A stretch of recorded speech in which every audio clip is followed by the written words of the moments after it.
Halo Sobat Besaka, selamat datang kembali di podcast yang paling keren dan inspiratif, Besaka Podcast. Saya Rehan. Dan saya Leticia. Kali ini kita kembali dengan episode yang spesial yang sangat membanggakan. Betul sekali Leticia. Setelah kita sampai lebih 1 tahun kita kan punya kegiatan pramuka yang luar biasa. Pertama karena acara penilaian ini wajib bagi semua siswa kelas 7 dan 8. Itu artinya ada lebih dari 600 siswa yang aktif di lapangan. Dan hari ini kita kedatangan dua sosok yang berprestasi dan prestasinya sudah mencapai puncak tinggi di dunia pramukaan, yaitu pramuka Garuda. Mereka juga yang selama ini berperan penting mewakili latihan selanjutnya. Mari kita buka dengan dua kali tepuk pramuka.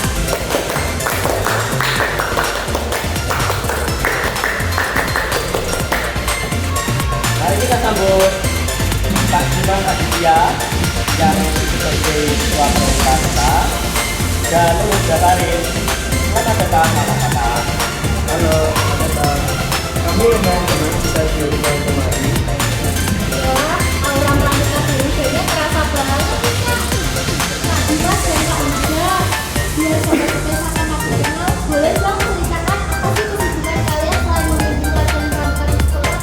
Ya, kesibukan saya selain jadi ketua pramuka, terus seorang pelajar dari Universitas saya berusaha untuk membuat nilai saya tetap bekerja dalam kegiatan. Saya sebagai seorang anggota usaha, kita harus disiplin dan berani untuk menjadi salah satu para sekolah.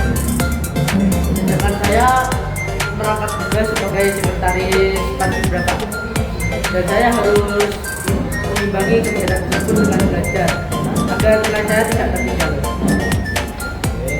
Wah, kedengarannya berat sekali Kak Ida. Apa sih tantangan paling besar yang Kakak hadapi saat mengajar gelar pramuka Garuda?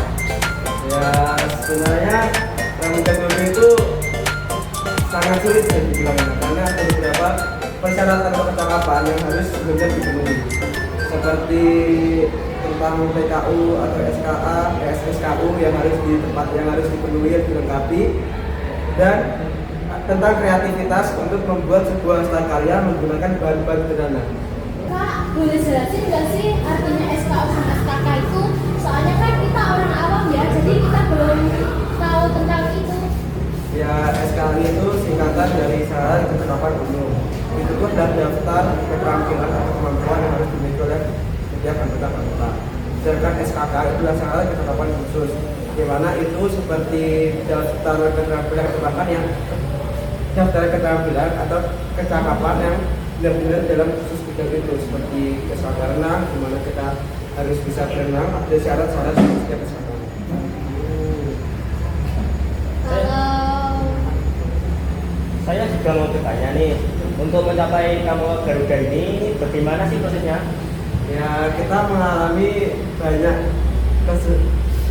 kesulitan sih ya, seperti tentang mengejar deadline di mana kita harus segera mengejar persyaratan yang harus diselesaikan bagi seorang pramuka kerja, di mana kita juga harus memikirkan tentang sekolah, banyak PR yang harus diselesaikan juga. Jadi di masa-masa kami mengejar pramuka kerja itu dibilang lumayan stres, lumayan banyak kendala lah. Dan kalau saya itu saat mencapai tingkatan pramuka Garuda ada suka dan dukanya. Lebih banyak dukanya daripada sukanya. kalau aku mau tanya nih, ada momen lucu nggak sih Kak waktu melatih kelas 7 yang baru bergabung? Ceritain dong, kan sobat Besaka juga ikut nih. Ya, untuk momen lucu sih sebenarnya banyak, seperti waktu penerimaan tamu penggalang kan eventnya tuh campur sama FLS. Jadi kita melihat masih ada banyak anak-anak bisa dibilang belum mencapai umur remaja dengan benar, sehingga mereka tuh masih kayak keteteran, ceroboh. Mereka tuh kayak saya melihat kayak ada momen-momen seperti sepatu tertukar, sepatu hilang. Dan waktu kita kan kemarin waktu penerimaan tamu penggalang itu tuh sempat melakukan PGB dan penyampaian materi. Waktu PGB itu masih ada banyak anak kelas 7 yang nggak tahu apa berdasar. cukup itulah buat kita. Kalau Kak Uda, apa sih momen yang lucu itu? Kalau dulu itu kan pramukanya hanya bisa dilakukan oleh anak yang hanya ingin pendidikannya saja kan. Kalau sekarang kelas 7 sama 8 kan digabungkan. Apa tantangannya? Ya seperti kan waktu pramuka itu masih minat belum wajib, kita tuh bisa lebih dari materi, soalnya kan anggotanya kan nggak sampai 600 ya banyak.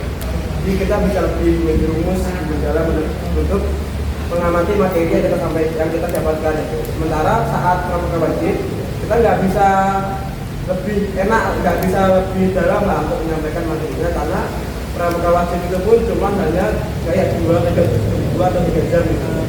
Sedangkan untuk anaknya itu dalam waktu orang kita nggak mungkin menyampaikan materi secara mendalam. Jadi mungkin itu sih perbedaan antara pramuka wajib dan pramuka Terkadang itu anak-anak dari kelas 7 atau 8 itu sulit bilangin atau ngeyel istilahnya. Jadi tantangannya di situ ya, Ya. menghadapi anak-anak yang masih Belum ngeyel dan rewel. Baru terjun di pramuka agak sulit diatur gitu.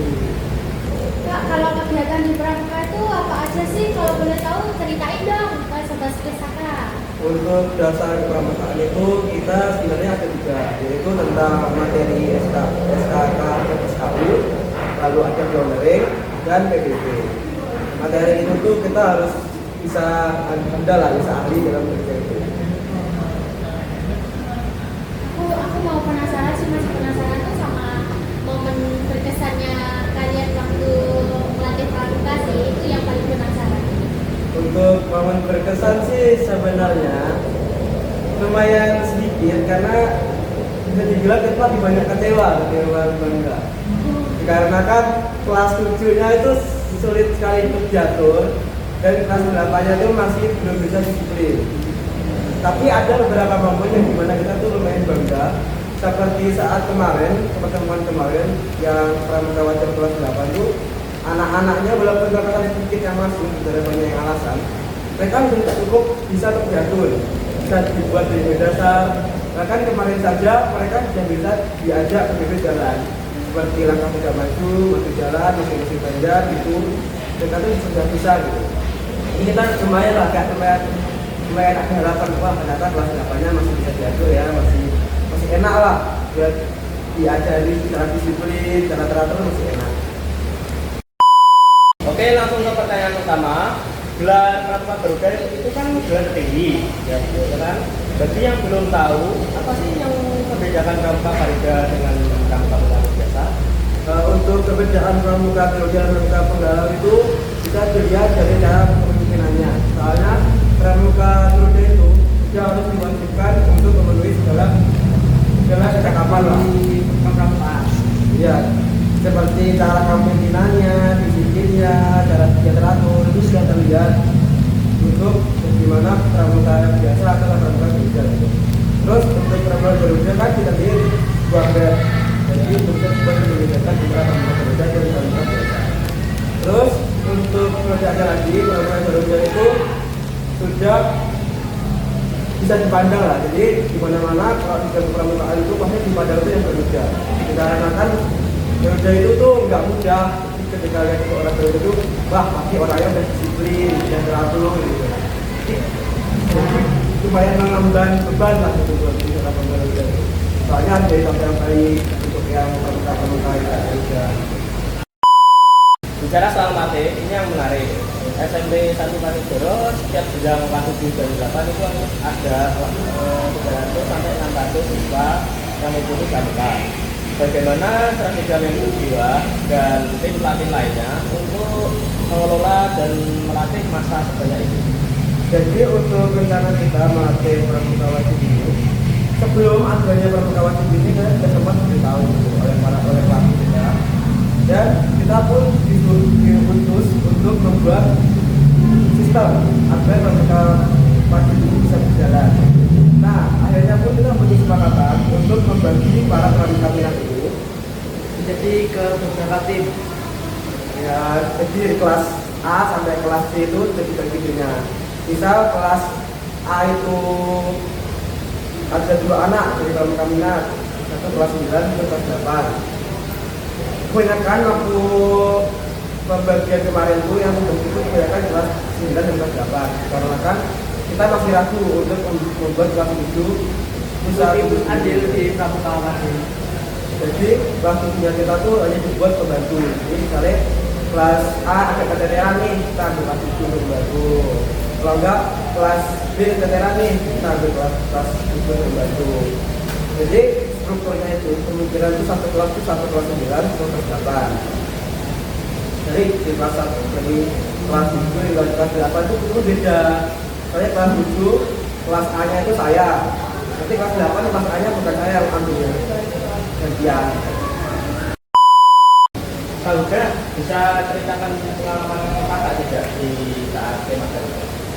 Ada, kemarin saya kan sempat ikut kemah Garuda se-Jawa Timur tahun 2025 di Ceban Talun, perkemahan Batu Malang. Di sana itu kurang lebih ada 400 anak, ada 2 kategori, yaitu penggalang Garuda dan penegak Garuda. Setiap kontingen itu wajib mengeluarkan 4 anggota pramuka penggalang Garuda dan 1 anggota penegak Garuda. Di situ kita melakukan berbagai hal. Contohnya dalam hari kita di sana selama 4 hari. Dan selama 4 hari itu banyak kegiatan yang seru-seru banget. Contoh kegiatannya itu untuk penegak itu rafting, yaitu belajar di air terjun menggunakan perahu karet. Dan untuk yang penggalang Garuda ada lebih banyak kegiatan. Di sana ada kegiatan pemateri dan kegiatan lapangan langsung. Contohnya kegiatan pemateri yaitu tentang fotografi dan videografi. Sedangkan kegiatan langsung praktek itu seperti scout project, scouting skill, dan lain-lain. Untuk pengalamannya apa aja sih Kak mengikuti event kemah Garuda se-Jawa Timur itu? Boleh ceritain dong, cerita Kak. Ya, acara ini digelar di area perkemahan yaitu Ceban Talun, Batu Malang. Acara itu digelar selama 4 hari. Kalau untuk tantangan apa sih Kak? Boleh ceritain dong. Jadi kepo tentang pramuka ini. Tantangannya saat kemah Garuda di Batu Malang itu suhunya sangat dingin kalau malam, dan mulai setelah siang atau sore itu sampai malam sekitar jam 7 atau jam 8 itu hujan atau enggak gerimis yang membuat tenda-tenda kami basah, dan salah satunya itu tenda saya bocor. Matrasnya itu langsung kita keluarin, lalu kita lapis terpal. Setelah itu kita gantikan dan lalu kita baru kasih matras. Nah, dan di situ baru tenda kami baru aman. Kalau untuk setenda itu berapa orang? Dari kontingen Aryo Butar kan membawa 4 tenda, 1 tenda Prisma yang total berisi 10 orang, tapi itu dijadikan dapur dan tempat untuk menaruh barang-barang. Sedangkan kita membawa 3 tenda tum. 1 tenda itu berisi 4 orang dan salah satu tendanya itu cuma berkapasitas 3 orang.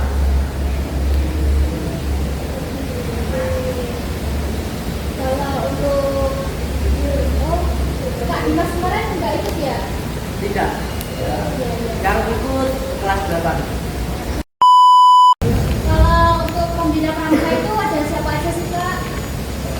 Ya, Boleh disepil dong. pembina Siapa pramuka. tahu nanti nonton. Pembina pramuka itu ada 3 sekarang, yaitu ada Bu Lilis, Pak Galang, dan Pak Joko. Dan untuk pelatih kita tuh yang sering datang tuh ada 3 baru. Yang pertama itu ada Kak Rois, Kak Diana, dan Kak Nindi. Untuk para alumni yang bisa dibilang girlfriend bantu saat penerimaan tamu penggalang kemarin, ada Kak Yudi dan teman-temannya. Kalau untuk Kak Huda kan kemarin eventnya itu kemah Kemah Garuda. Garuda. Kalau untuk Kak Dimas eventnya apa nih? Beda. Dan untuk event saya kemarin tuh, saya dan teman-teman pramuka tuh sudah mengikuti lomba SSF atau apa namanya tuh? Megida Sport Festival yang keempat. Iya, itu tuh tahun 2025. berada di SMK 2 Islam ini. Nah, Islam 2 iya, SMK Islam 2 ini. Nah, untuk event lomba itu banyak Mas Iwan dan Anus sebenarnya. Jika ini saya ceritakan, saya singkat saja. Kayak si saat kita menerima pengedaran lomba ini tuh, kita tuh agak keteteran dikarenakan kita masih menyiapkan pramuka wajib. Sedangkan untuk pengedaran ini kita seperti diberi harapan untuk ikut gitu. Dan ada sedikit sedikit masalah dengan pengedarannya. Seperti harusnya lembaran pengedaran itu sudah sampai di SMP ini tuh awal bulan Oktober, awal bulan Oktober. Sedangkan kita menerimanya tuh pertengahan bulan. Jadi untuk waktu latihan kita tuh lalu mepet. terpotong gitu. Dan bisa dibilang latihan kita pun juga belum pernah maksimal. Kita tuh latihan setiap hari. Jadi kita menerima edaran tuh H-11 ingat saya. H-11 kita masih mendiskusikan bagaimana cara menjalankan pramuka wajib dengan benar. Ya kan? Terus H-10 kita baru selesai mendiskusikan tentang pramuka wajib. Dan baru H-9 kita baru kepikiran tentang ikut lomba ini. Di H-9 itu kita persiapan, H-8 masih persiapan, H-7 kita baru mulai latihan. Seminggu ya berarti latihan? Iya, seminggu. Kita latihan mandiri, gak ada pelatih, gak ada cuma Kita minta tolong ke alumni. ya kita ke alumni. Jadi untuk H-7 ini kita latihan sendiri dulu, menggunakan pengetahuan yang seadanya. H-6 itu kita dibantu oleh Karois untuk pemberitahuan tentang gerakan LKBB. BTW kita ikut lomba itu ada dua, yaitu lomba LKBB dan lomba BIPAK. Nah, untuk peserta lombanya tuh untuk yang LKBB itu ada 8 anak. Itu pun 2000. Ini 8 anak PA dan 8 anak PI. Untuk BIPAK itu ada 2 anak juga. Di total tuh ada 20 anak, 10 anak laki-laki, 10 anak perempuan. Dan untuk yang lomba LKBB itu kita H-7 baru latihan mandiri, H-6 itu baru Karoles, itu pun latihan nggak sampai 2 jam, cuma 1 jam. Nah, H-5 kita baru latihan dibantu oleh kakak-kakak alumni.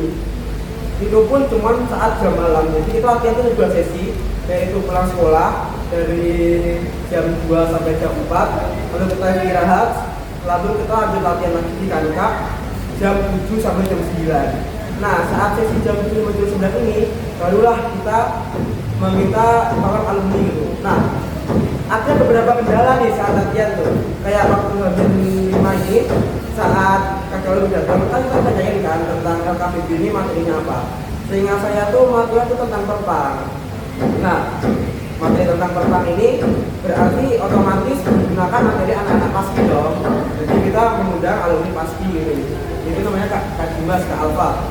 Nah, dia tuh sempat bingung, kok gini ya, perpang tuh dari sini. Jadi kita pun hampir 5 tuh chaos. Kita materi kok nggak jalan, latihan. Ini kita selama ini latihan buat apa? Itu udah mulai bimbang tuh kan.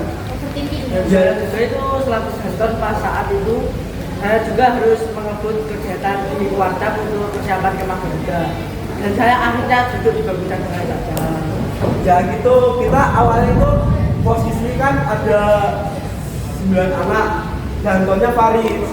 Tapi dikarenakan Faris itu juga sedang dikejar oleh oleh kemah Garuda, Faris itu nggak perlu datang latihan sore, sebenarnya datang latihan malam.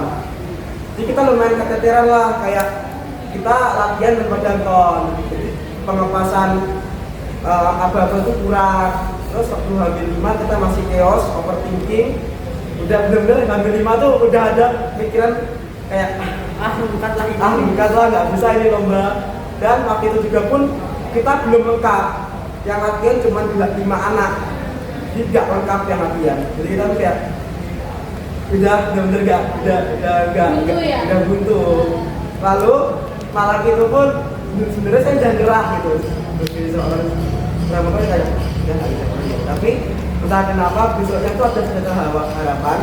dimana akhirnya kita pun bisa ngumpul bareng gitu, bisa lengkap hampir 4. Di hampir 4 itu pun kita langsung rombak lagi materinya, dari awal lagi kita belajar dari yang paling awal yaitu sikap sempurna sampai akhirnya kita tuh diajarin yang berbaris.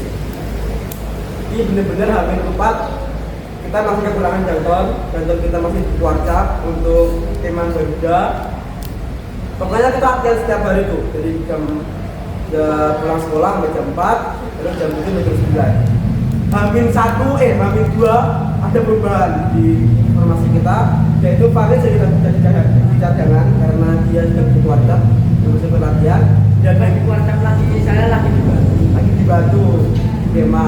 Lalu hasil kita pun ganti jadi Hendra. Karena itu kan kita benar-benar pulang lagi materinya tuh, terus pasti lagi babanya. Jadi kesulitan banget hamin 2 tuh. Terus hamin 1 kita sudah ngerasa yang cukup, sudah bisa lumayan pede. Tapi sayang sekali saat lomba tuh mungkin karena kita kekurangan ya kita grogi, mental kita masih belum siap, kurang pengalaman, latihan jam terbang juga masih kurang. Sayang sekali kita masih belum bisa membawakan juara. Yang penting udah effort ya.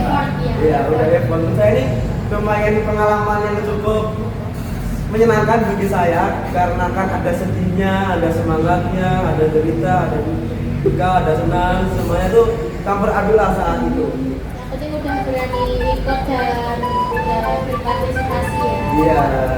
Jadi kan kalau dalam perlombaan itu kan menang itu bonus ya. Iya bonus. Dan yang diambil itu tentang prosesnya itu. Kita pun juga benar agak kaget waktu lomba itu. Soalnya kita melawan SMP atau SMP SMA yang lumayan dipandang. Ya SMP yang lumayan dipandang. Seperti SMP. itu kamu banyak kan? Ya lumayan bagus. Jadi kita terbincang lah misalnya. Tapi ya alhamdulillah saat pelaksanaan itu kita tidak banyak salahnya.